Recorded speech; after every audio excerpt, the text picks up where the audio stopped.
Today on Chapter 4, we'll be speaking on freedom of speech, new media, and citizen participation. So, freedom of speech is the word used to express it, freedom. So, is a constitutionally guaranteed freedom. Yeah, so if you go back to the constitutional provisions, it does not dictate the medium through which expression must happen. All right. So it said right to hold opinions, express those opinions, either in print or any form. So that means that new emerging technologies, whether it's cable TV, social media, all types of, new applications that enhance your ability to express yourself, that it becomes a component of that right of freedom of expression. So what all these things we've discussed, they're just tools. They're just platforms that enable or amplify an existing or an inherent right of citizens to express themselves. Let's talk about the violation of this freedom. Let's talk about the violation. What does it look like when freedom of speech has been violated in this new media? We'll talk about that, and then we'll talk about the social media bill.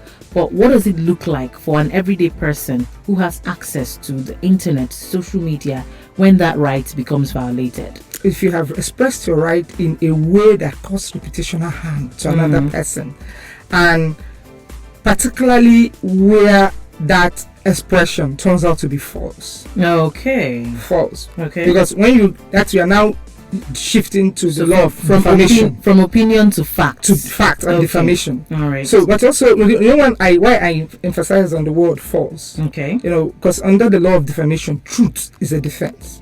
To defamation. All right. If the things expressed were indeed true. True. So the person. So when the fact turned out to be false or fictitious, or you can't prove it, then it becomes also an infringement. Even though you're expressing your right to freedom of speech, then you are crossing the line. Then another thing we need to look at is this one has been controversial even up to in the judicial circles. The right of non-disclosure. I think there was this matter. It used to be controversial in those days between Tony Momoa and the Senate.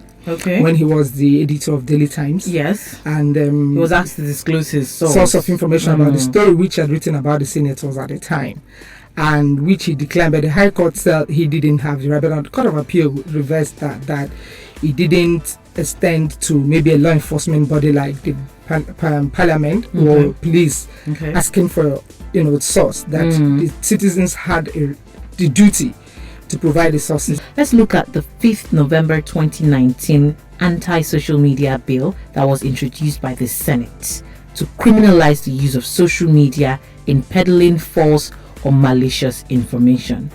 But it was vehemently pulled down by citizens. So can you tell me why that was? Some of the things that the bill purported to do, we were among those that expressed our concerns about the bill, and these are some of our reasons. The first is that the bill reproduces what is contained substantially in the Cybercrime Act or in the existing legislation. Number two, the bill creates mechanisms that are already in existence. Number three, the bill is framed in a way that may gag free speech and interfere with people's communication. There is what they called declarations, when they can give directives to internet service providers or telecommunication companies, asking them to block internet access in any locality they anticipate that the false news is emanating from. So it means that if you alone are the target and they direct, let's say it's MTN, just for instance, say disconnect internet service in Arepo. You can imagine how many people, there are women in labor who are calling their doctors. People are calling ambulances. People are calling the police. Lots of things, just even bank transactions, everything just grinds to a halt because you are trying to track one person in one particular locality.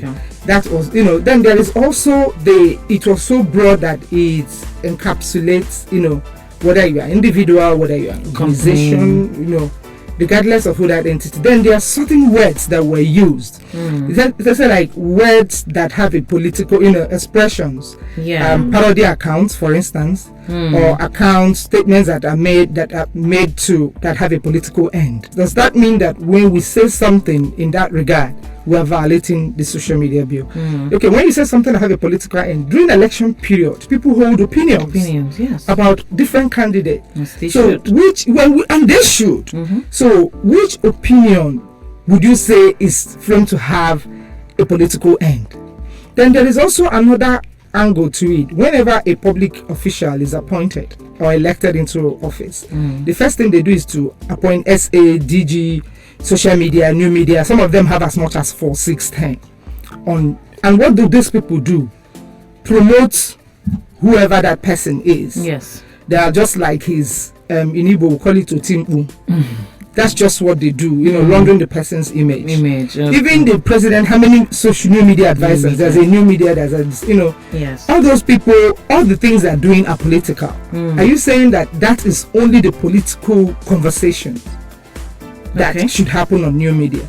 So because of the vagueness and the broad, very overly broad language and terms used in that bill, we had to express some of those concerns that these wordings are framed in a way that anybody whatsoever could be, could violate any of those provisions. I don't want to use the word targeted. I don't want to use the word targeted, but that's what it looks like. It looked targeted. Yeah, it's easy to just pick any section you want and hold anybody you want. What roles did we have to play as citizens at the time this anti-social media bill was introduced, and generally when it comes to freedom of speech and the new media? The deliberations will not happen on social media. They will happen offline. So you have to match that social media energy with offline action. Sometimes to influence the kind of change you want to see. So that is one important way citizens can get involved in social media. But for other things, I think that's also the downside of social media. For governance processes generally, when you depend on the social media, because social media is internet dependent. So it means that it concentrates information in the hands of those who have access to internet.